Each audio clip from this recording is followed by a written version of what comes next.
module, we'll cover the basics of traffic incident management, or TIM for short.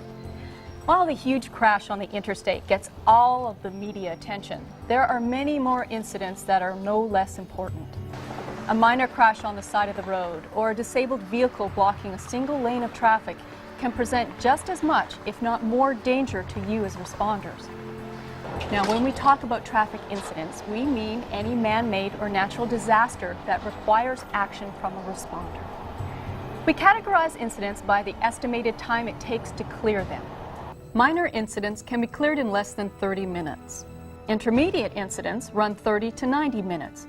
We use 90 minutes in Florida because DOT and incident responders have agreed to an open roads policy to try to clear all incidents within the first 90 minutes. Major incidents last 90 minutes up to 12 hours, and catastrophic incidents may take 12 hours to several days. This training focuses on minor to intermediate incidents. These are the ones that seem easy to take care of, but may cause a greater risk if you let your guard down. If an incident is going to take longer than 90 minutes, the DOT or one of its contractors is usually on the scene with a full-blown maintenance of traffic plan and equipment. Managing any type of incident follows a standard process, starting with detection. Incidents are usually detected by motorists calling 911, law enforcement officers on patrol, road rangers, or traffic management center operators who observe an incident on roadway cameras. The next step is verifying the incident location and details, followed by notifying the proper response agencies. These first steps, detection, verification, and notification, are critical to successful incident management. It's important to give the public accurate, timely information so they can avoid an incident. We have the Traffic Management Center here on site, and they will call the 511 system and put in bulletins regarding crashes or blocked lanes or whatever it may be. They can also let them know of controlled burns and flooding or whatever is going on at that time, and they can call 511 from their cell phone and they can get up-to-the-minute traffic information. Then it's time to respond, clear the incident and recover or restore normal traffic flow conditions.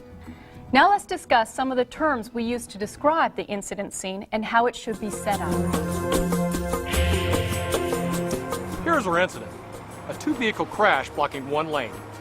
The space around the incident where we work is called a Traffic Incident Management Area, or TIMA. Following the flow of traffic, the area before the incident is called upstream, and past the incident is downstream. Upstream starts with the advanced warning area, which includes the shoulder taper and space for warning signs.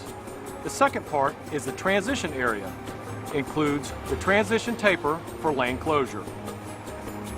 Then we get the activity area, which is the buffer, and then the actual incident space or hot zone.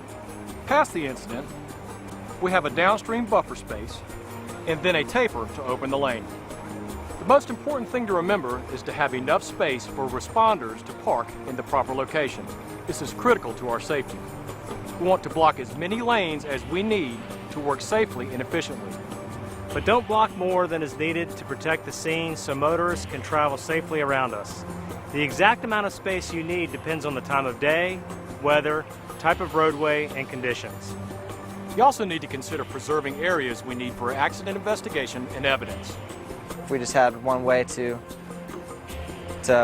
know what we're going to be parking and know where we're going, would always be helpful.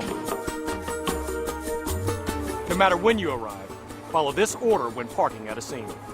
Always park on the same side of the road as the incident. Upstream, closest to the incident, should be the fire engine parked at an angle to protect the scene and guide traffic away from the incident. The best safety precaution is the placement of apparatus. My primary focus is just to get my apparatus in place. You know, we're there to block. We have the bigger truck. We're there to block the scene.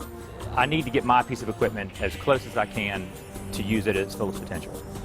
Law enforcement should park behind fire rescue, followed by the road ranger or public works vehicle.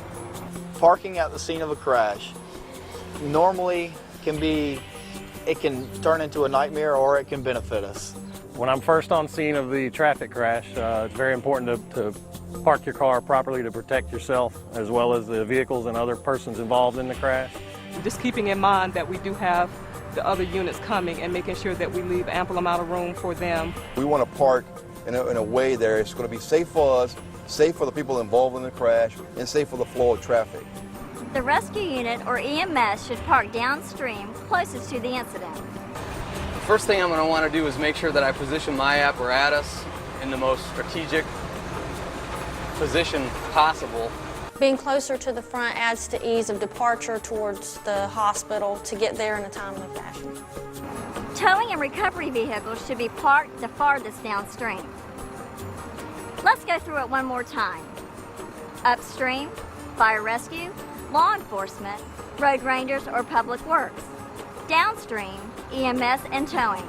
Everyone is parked straight except fire rescue, that's parked at an angle to protect the scene and guide traffic. And remember, everyone parks on the same side of the open travel lane. A split scene causes responders to cross the path of traffic and should be avoided. As the scene evolves, you might need to move your vehicle to make room for more responders, so be flexible. Repositioning our vehicle, if needed, takes place quite frequently, depending on the amount of fire apparatus that respond to the scene, other agencies that respond to the scene to investigate the crash.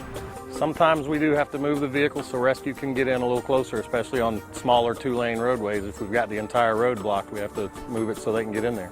So especially fire and rescue, if they're trying to get up there to tend to the injured, you want to make sure that they have access and that it's easy for them to get to them and not have to walk from a medium distance to get to them. So try to reposition our cars so that they have easy access.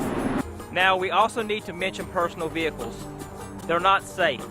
And for any reason you have to use yours, be sure to park the farthest away from the travel lanes, or better yet, completely off the roadway and a parking lot. These big engines serve a valuable purpose at the scene of a traffic crash or other incident. Obviously, they carry all of the tools and gear needed to save lives, but they also help warn drivers of an emergency, direct them to available lanes, and ultimately, they can form a protective block for the safety of workers at the scene. Whether you're driving something this big or something much smaller, parking your vehicle at the incident should be done in concert with other responders. Remember, we don't want to affect traffic any more than we have to, and we want to clear the roadway as soon as possible.